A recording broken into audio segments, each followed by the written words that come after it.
প্রকাশ্যে পবিত্র কোরআন পোড়ালেন Valentina Gomez.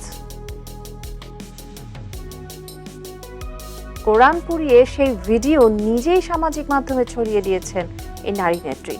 প্রকাশ্যে আল কোরআন পুড়িয়ে দিলেন যুক্তরাষ্ট্রের এক নারী। যুক্তরাজ্যের টেক্সাস অঙ্গরাজ্যের ভ্যালেন্টিনা গোমেজ নামে এক মহিলা সেই কাজটি করে। Your daughters will be raped and your sons beheaded. কোরআন পুরানোর আগে সে টেক্সাস থেকে ইসলাম ধর্মকে তুলে দেওয়ার ঘোষণা দেয়। সে আরো বলেছে মুসলিমরা নাকি সন্ত্রাসী, বিশ্ব থেকে ইসলামকে মুছে দিতে হবে, এরকম বলেছেন ভ্যালেন্টিনা।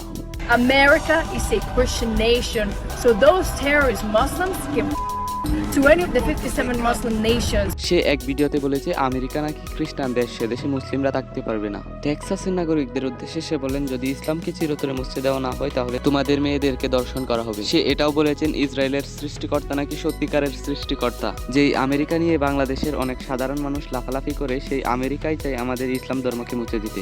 সে কোরআন পুরানোর ভিডিও পোস্ট করার পর সকল যোগাযোগ মাধ্যম থেকে তার আইডি ব্যান হয়ে যায়। শুধু ইলন মাস্কের অ্যাপস এক্স থেকে তার আইডির কোনো সমস্যা হয় নাই। সকলে যেন এটার প্রতিবাদ করতে পারে, সেই জন্য বেশি বেশি শেয়ার করে দিন।